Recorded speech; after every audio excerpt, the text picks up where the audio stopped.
ಅಲ್ಲೇ ಹೋಗಿ ಭೇಟಿ ಮಾಡಿದ್ರಿ. ಮುಖ್ಯಮಂತ್ರಿಗಳು ವೈಮಾನಿಕ ಸರ್ವೆಗೆ ಹೋದ್ರು. ಯಾಕೆ ಹೋದ್ರು ಅಂತ ನನಗೂ ಗೊತ್ತಿಲ್ಲ. ಕಾರಲ್ಲಿ ನಡ್ಕೊಂಬಂದಿದ್ರೆ, ರೈತರನ್ನ ಭೇಟಿ ಮಾಡಿದ್ರೆ, ಅವ್ರ ಅಹವಾಲನ್ನು ಕೇಳಿದ್ರೆ ನಿಜ ಸ್ಥಿತಿ ತಿಳಿಯೋದು. ನಿಮಗೆ ವೈಮಾನಿಕ ಸರ್ವೆಯಲ್ಲಿ ಯಾರು ಕೂತಿರ್ತಾರೆ? ಈ ಕಡೆ ಒಬ್ಬ IAS, ಆ ಕಡೆ IAS. ನಿಮ್ಮಲ್ಲಿ ಯಕ್ಷಗಾನ ನಡೀತದೆ, ನಮ್ಮಲ್ಲಿ ಡ್ರಾಮಾ ಮಾಡ್ತಾರೆ. ಈ ಸಂಪೂರ್ಣ ರಾಮಾಯಣ ಎಲ್ಲ ಅಲ್ಲಿ ಅವ್ರು ಕೇಳ್ತಾರೆ ಮಂತ್ರಿನ ಹೆಂಗಿದೆ ಅಂತ ಹೇಳಿದ್ರೆ ಎಲ್ಲ ಸಕಲ ಸವಲತ್ತುಗಳು ಎಲ್ಲ ದೊರಕಿದೆ ಅಂತ ಅವ್ರು ಹೇಳೋದಕ್ಕೆ ಅವ್ರನ್ನ IAS ಅಂತ ಕೂತಿಸಿರೋದು. ಅಲ್ಲಿ ಅವ್ರ ಲೈಫಲ್ಲಿ ಯಾವತ್ತೂ ಅನ್ಯಾಯ ಆಗಿದೆ. ನಾವಿದ್ದಾಗಿರ್ಬೋದು, ನೀವಿದ್ದಾಗಿರ್ಬೋದು. ಅವ್ರು ಯಾವತ್ತೂ ಎಲ್ಲ ಸರಿ ಇದೆ, ನಾವು ಮಾಡಿರೋದೇ ಕರೆಕ್ಟು, ಅನ್ಯಾಯ ಆಗಿದೆ ಅಂತ ಅವ್ರ ಜೀವನದಲ್ಲಿ ಬರೋದೇ ಇಲ್ಲ. ಈ ವಿಧಾನಸಭೆ ಏನನ ಇಲ್ಲ ಅಂತಂದಿದ್ರೆ ಈ ಡೆಮಾಕ್ರಸಿಯಲ್ಲಿ ಅಂಬೇಡ್ಕರ್ ಅವರು ನಮ್ಗೆ ಕೊಟ್ಟ ಸಂವಿಧಾನದ ಅಡಿಯಲ್ಲಿ ಮಹಾರಾಜ್ ಹೇಳ್ತಾರಲ್ಲ, ಒಂದ್ ನಿಮಿಷ ಅಶೋಕಣ್ಣ ಕೂತ್ಕೊಂಡ್ಲಾ ಏನು ಸಕಲ ಸೌಖ್ಯವೇ ಅಂತ ಹೇಳಿದ್ರಲ್ಲ, ಸೈನ್ಯಾಧೀಶರೇ ಮಂತ್ರಿಗಳೇ ಸಕಲ ಸೌಖ್ಯವೇ ಅಂತ ಹೇಳ್ತಾರಲ್ಲ, ಇವ್ರು ಚಪ್ಪಾಳೆ ಕೊಡ್ತಾರ ಅಷ್ಟೇ. ಅದನ್ನ ನೀವು ಹೇಳ್ಬೇಕು. ಆಯ್ತು, ಡಿಸ್ಟರ್ಬ್ ಮಾಡಬೇಡಿ. ಎಲ್ಲೋ ಹೊರಟೋಯ್ತು. ಆಯ್ತು, ಅವ್ರು ಮಿಸ್ಟೇಕ್ ಮಾಡ್ಬೇಕು. ಅದಕ್ಕೆ ಈ ಪ್ರಜಾಪ್ರಭುತ್ವದ ದೇಗುಲ ಇಲ್ಲ ಅಂದಿದ್ರೆ, ಇಲ್ಲಿ ಚರ್ಚೆ ಆಗ್ತಾ ಇಲ್ಲ ಅಂತ ಹೇಳಿದ್ರೆ ಅವ್ರನ್ನ ಯಾರು ಕೇಳೋರೇ ಇರಲಿಲ್ಲ. ಇದು ಇರೋದಕ್ಕೋಸ್ಕರ ಅವ್ರನ್ನ ನಾವು ಕೇಳ್ತಾ ಇದ್ದೀರಿ, ಇರೋದಕ್ಕೋಸ್ಕರ ಅವ್ರಿಗೆ ಚುರುಕು ಮುಟ್ಟಿಸ್ತಾ ಇದ್ದೀರಿ. ನಾನು ಹೇಳೋದು, ಮುಖ್ಯಮಂತ್ರಿಗಳು ಹೋಗ್ಬೇಕಾಯ್ತು. ರಸ್ತೆ ಉತ್ತರ ಕರ್ನಾಟಕದಲ್ಲಿ ರಸ್ತೆ ಎಷ್ಟು ಹಾಳಾಗಿದೆ. ನೆನ್ನೆ ಒಬ್ಬ ಪತ್ರಕರ್ತರು ನನಗೆ ಸಿಕ್ಕಿದ್ರು. ಯಾಕ್ರಿ ನಾನು ಬಂದಿಲ್ಲ ನೆನ್ನೆ ಅಂತ ಕೇಳಿದೆ. ಸರ್, ನಾನು ಕಾರವಾರದಿಂದ ನಾನು ಇಲ್ಲಿಗೆ ಬಂದೆ. ನಾರ್ಮಲಿ ಅಲ್ಲಿಂದ ಬರಬೇಕಾದ್ರೆ ನಮಗೆ 5 ಗಂಟೆ ಸಾಕಾಗಿತ್ತು, 9 ಗಂಟೆ ಆಯಿತು ಸರ್ ಅಂತ. 9 ಗಂಟೆ ಅವ್ರು ಹೇಳಿದ್ದು. ಈಗ ಮುಖ್ಯಮಂತ್ರಿಗಳು ಅಲ್ಲಿ ಹೋಗಿದ್ರೆ ಅವರಲ್ಲೇ ನಿಲ್ಲಿಸಿ ಬಂದ್ರ, ಎಲ್ಲ ನಿಲ್ಸಿ ಬಂದಿರ್ಬೇಕು. ಅದೇ ಹಳ್ಳ ಬಿದ್ದಿದ್ರೆ ನಿಲ್ಸೇ ಬರ್ಬೇಕಲ್ಲ. ಹಳ್ಳ ಬಿದ್ದಿದ್ರೆ ಇಲ್ಲಿದ್ದಾರೆ ಅವ್ರು. ಯಾಕೆ ಅಂತ ನಾನು ಹೇಳಿಲ್ಲ ಅವ್ರ ಹೆಸರು, ಬೇಡ.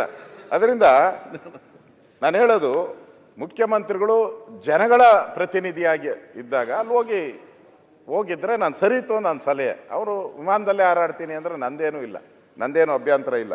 ಅದರಿಂದ ಇವತ್ತು ನಾನು ಹೋದಾಗ ಅಲ್ಲಿ ಭಾಳಷ್ಟು ರೈತರು ಏನು ಬೇಡಿಕೆ ಇಟ್ಟರು ಅಂತ ಹೇಳಿದ್ರೆ, ಇವರು ಅಧಿಕಾರಿಗಳು ಮುಖ್ಯಮಂತ್ರಿದನ್ನೇ ಟ್ವೀಟ್ ಹೇಳಿದ್ದೀನಿ ನಾನು. ಆ ಟ್ವೀಟ್ ಹೇಳಿದ್ದೀನಿ, ಮುಖ್ಯಮಂತ್ರಿಗಳು ಹಳ್ಳಿಯಲ್ಲೂ ಸಮೀಕ್ಷೆ ಆಗಬೇಕು ಅಂತ ಹೇಳಿದ್ದಾರೆ. ನಾನು ಅಲ್ಲಿ ಹೋಗಿ ಭೇಟಿ ಮಾಡಿದಾಗ ಯಾರು ಸಮೀಕ್ಷೆಗೆ ಬಂದಿಲ್ಲ. ಹಾಗೆ DC ಆಫೀಸಲ್ಲಿ ಕೂತ್ಕೊಂಡು ಸಮೀಕ್ಷೆಗಳನ್ನು ಮಾಡಿದ್ದಾರೆ. ಅವರು ಮೆನ್ಷನ್ ಮಾಡಿದ್ದಾರೆ, ಈ ತಾಲೂಕುಗಳಲ್ಲಿ 10%ಗಿಂತನೂ ಕೂಡ ಇಲ್ಲಿ ಪ್ರವಾಹ ಬಂದಿಲ್ಲ ಅಂತೇಳಿ ವರದಿ ಕೊಟ್ಟಿದ್ದಾರೆ ರೆವಿನ್ಯೂ ಇಲಾಖೆಗೆ. ನಮ್ಮ ಬಸವರಾಜ ಬೊಮ್ಮಾಯಿಯವರು ಒಂದು ಪತ್ರ ಬರೆದಿದ್ದಾರೆ. ಮಾಜಿ ಮುಖ್ಯಮಂತ್ರಿಗಳು, ಈಗ ಲೋಕಸಭಾ ಸದಸ್ಯರು, ಅವ್ರು ಪತ್ರ ಬರೆದಿದ್ದಾರೆ. ಹಲವಾರು ತಾಲೂಕುಗಳಲ್ಲಿ ಒಟ್ಟು ಬಿತ್ತನೆಯಾದ ಪ್ರದೇಶದಲ್ಲಿ 10% ಬೆಳೆ ನಾಶ ಆಗಿಲ್ಲ ಎನ್ನುವ ವರದಿ ಬಂದಿದೆ. ಇದು ಸತ್ಯಕ್ಕೆ ದೂರವಾಗಿದ್ದು. ಕೆಲವು ತಾಲೂಕುಗಳಲ್ಲಿ ನಷ್ಟವೇ ಆಗಿಲ್ಲ ಎನ್ನುವುದು ಸತ್ಯಕ್ಕೆ ದೂರವಾಗಿದೆ. ಉದಾಹರಣೆ, ಗದಗ ಜಿಲ್ಲೆಯ ಮಂಡರ್ಗಿ ತಾಲೂಕಲ್ಲಿ ಸಾಕಷ್ಟು ಬೆಳೆ ನಷ್ಟವಾಗಿದ್ದರೂ ನಷ್ಟವಾಗಿಲ್ಲ ಅಂತ ವರದಿ ನೀಡಿದ್ದಾರೆ. ರಾಜ್ಯಾದ್ಯಂತ ಇದನ್ನು ಕೂಡಲೇ ಸರಿಪಡಿಸಬೇಕು. ನಷ್ಟ ಆದ ಎಲ್ಲ ರೈತರಿಗೂ ಬೆಳೆ ಪರಿಹಾರ ಕೊಡಬೇಕು ಮತ್ತು ಇದನ್ನೇ ಕೂಡಲೇ ಕ್ರಮ ಜರುಗಿಸಬೇಕು ಅಂತೇಳಿ ಬಸವರಾಜ ಬೊಮ್ಮಾಯಿಯವರು ತಾಲೂಕನ್ನು ಸೇರಿಸಿ ಹಳ್ಳಿನೂ ಸೇರಿಸಿ ಕೊಟ್ಟಿದ್ದಾರೆ. ಇದುವರೆಗೂ ಕಂದಾಯ ಇಲಾಖೆಯವರು ಇದಕ್ಕೆ ರಿಪ್ಲೈ ಮಾಡಿಲ್ಲ. ಅವರು ಒಬ್ಬ ಮಾಜಿ ಮುಖ್ಯಮಂತ್ರಿ, ಪಾರ್ಲಿಮೆಂಟ್ ಸದಸ್ಯರು. ನೀವು ನಮ್ಮ ಹಳ್ಳಿಗಳನ್ನ ಸರ್ವೇನೇ ಮಾಡಿಲ್ಲ, ಹಂಗೆ 10% ಕಡಿಮೆ ಅಂತ ಹೇಳಿದ್ರೆ ಪರಿಹಾರನೇ ಕೊಡಲ್ಲ. ನಿಮಗೂ ಗೊತ್ತಿದೆ, 10% ಇದ್ರೆ ಕೊಡೋದೇ ಇಲ್ಲ. ಅಂದರೆ ರೆವಿನ್ಯೂ ಇಲಾಖೆ ಹಣ ಉಳ್ಸೋಕ್ಕೋಸ್ಕರ ಮಾಡ್ತಾ ಇದೆಯಾ, ರೈತರಿಗೆ ಮೋಸ ಮಾಡ್ತಾ ಇದೆಯಾ? ಇದು ಉತ್ತರ ಕರ್ನಾಟಕದ ಭಾಗದ, ಇದು ಗದಗ. ಸರ್ವೆ ಮಾಡೋದ್ರಲ್ಲೂ ಮೋಸ. ಈಗ ಬೆಳೆ ಹಾನಿಯಾಗಿ ಕಷ್ಟದಲ್ಲಿರ್ತಾರೆ, ಅವ್ರನ್ನ ನೀವು ಕೈ ಬಿಟ್ಟರೆ ಇದು ಮೋಸ ಮಾಡ್ದಂಗಲ್ವ ಸರ್ಕಾರ, ಅನ್ಯಾಯ ಮಾಡ್ದಂಗಲ್ಲ ಸರ್ಕಾರ. ಅದರಿಂದ ಕೂಡಲೇ ಸರ್ಕಾರ ಇಮಿಡಿಯೇಟ್ ಆಗಿ ಈ ಥರ ಯಾವ್ಯಾವ್ದು 10%, 20% ಈ ಥರ ಕೊಟ್ಟಿದ್ದಲ್ಲ, ಮತ್ತೊಂದು ಸರಿ ಸಮೀಕ್ಷೆ ಮಾಡಿ ನ್ಯಾಯ ಕೊಡಿ. ಅನ್ಯಾಯವಾಗಿ ಕೊಡಿ ಅಂತ ನಾನೇನು ಕೇಳಲ್ಲ, ನ್ಯಾಯ ಕೊಡಿ. ಒಬ್ಬ ಮಾಜಿ ಮುಖ್ಯಮಂತ್ರಿ ಪತ್ರ ಬರೆದಿದ್ದಾರೆ, ಅದಕ್ಕೊಂದು ಗೌರವ ಕೊಡಿ. ಆ ತಾಲೂಕು ಹೆಸರು ಬರೆದಿದ್ದಾರೆ, ಹಳ್ಳಿ ಹೆಸರು ಬರೆದಿದ್ದಾರೆ, ಇಲ್ಲಿ ಅನ್ಯಾಯ ಆಗಿದೆ ಅಂತ ಹೇಳಿ.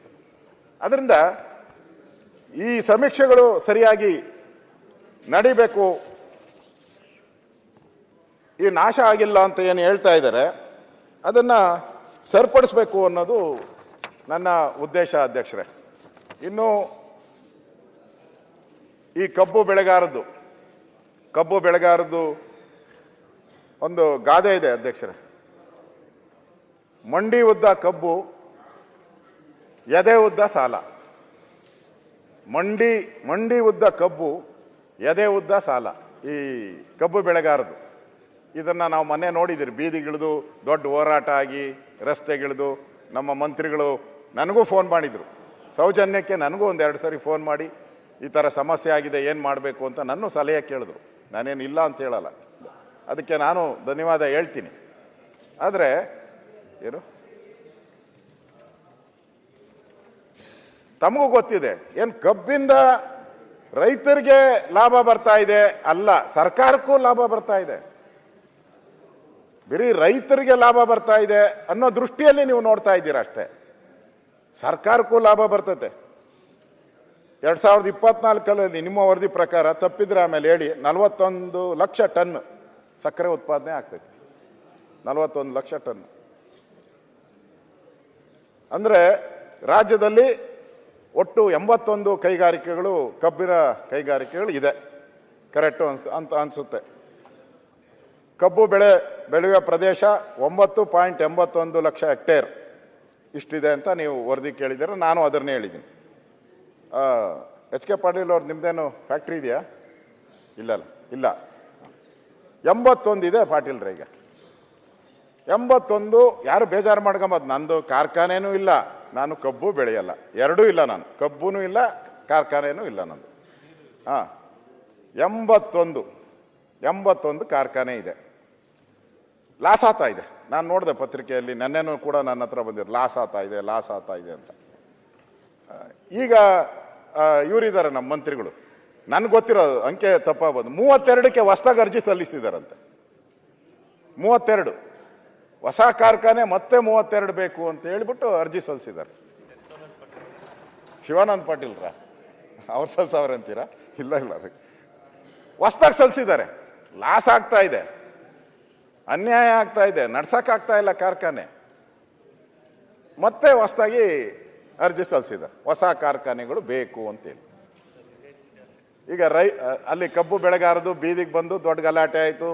ಮಂತ್ರಿಗಳು ಹೋದರು, ಒಂದೊಂದು ಜಿಲ್ಲೆಗೆ ಒಂದೊಂದು ರೇಟು ಫಿಕ್ಸ್ ಆಯಿತು. 3200 ಹಂಗೆಲ್ಲ ಫಿಕ್ಸ್ ಆಯಿತು.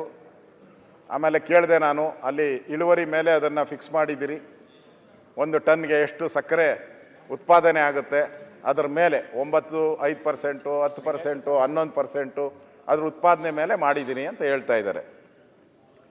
ನಾನು ನೆನ್ನೆನೇ ಹೇಳಿದ್ದೀನಿ. ತಾವಿದ್ರೋ ಗೊತ್ತಿಲ್ಲ, ಕೋರ್ಟ್ ಆದೇಶ ಇದೆ. ನಾವು ಏನಾದರೂ ಹೆಚ್ಚುವರಿ ಕೊಡಬೇಕಾದ್ರೆ ಅದು ರಾಜ್ಯ ಸರ್ಕಾರದ ಜವಾಬ್ದಾರಿ ಅಂತ ಕೋರ್ಟ್ ಆರ್ಡರ್ ಮಾಡಿದೆ. UPA ವರ್ಸಸ್ ಒಬ್ಬ ಅಪ್ಲೈ ಮಾಡಿದವರ ವಿಚಾರವಾಗಿ ಆಗಿದೆ. ಅದನ್ನು ರಾಜ್ಯ ಸರ್ಕಾರ ಫಿಕ್ಸ್ ಮಾಡಬೇಕಾಯಿತು. ಇಲ್ಲಿ ನನಗೆ ಪ್ರಶ್ನೆ ಬರೋದು,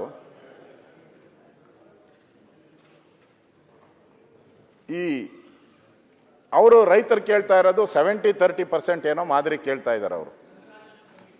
ರಂಗರಾಜನ್ ಇದು ಕೇಳ್ತಾ ಇದ್ದಾರೆ ಅವರು. ಇಲ್ಲಿ ರೈತರು ಹೇಳ್ತಾ ಇದ್ದಾರೆ ನಮಗೆ ಲಾಸ್ ಆಗ್ತಾ ಇದೆ ಅಂತ ರೈತರು ಹೇಳ್ತಾ ಇದ್ದಾರೆ. ಫ್ಯಾಕ್ಟ್ರಿ ಮಾಲೀಕರು ಇಬ್ಬರು ಲಾಸ್ ಆಗ್ತೈತೆ ಅಂತ ಹೇಳ್ತಾರೆ. ನೀವು ಜಡ್ಜಾಗಿ ಕೂತಿದ್ದೀರ. ಈಗಲ್ಲಿ ಸತ್ಯ ನಿಮಗೂ ಗೊತ್ತಿರುತ್ತೆ. ಹೇಳಿ, ನಿಮಗೆ ಕೊಡ್ತೀನಿ ನಾನು. ಕಿತಾಪತಿ ಮಾಡೋರು ಕೊಡಲ್ಲ ಅಷ್ಟೇ. ನಿರ್ಭೀತ, ನಿಷ್ಪಕ್ಷಪಾತ, ವಿಶ್ವಾಸಾರ್ಹ ಸುದ್ದಿಗಳಿಗೆ ಮತ್ತೊಂದು ಹೆಸರಾಗಿರುವ ನ್ಯೂಸ್ 18 ಕನ್ನಡ ಈಗ ಆಪ್ನಲ್ಲೂ ಲಭ್ಯವಿದೆ. ದಯವಿಟ್ಟು ಇಲ್ಲಿರುವ QR ಕೋಡ್ ಸ್ಕ್ಯಾನ್ ಮಾಡಿಕೊಂಡು ಆಪ್ ಡೌನ್ಲೋಡ್ ಮಾಡೋದಕ್ಕೆ ಮರಿಬೇಡಿ. ನಿಮ್ಮ ಬೆಂಬಲ ಹೀಗೆ ಸದಾ ನಮ್ಮೊಂದಿಗಿರಲಿ. ಧನ್ಯವಾದ.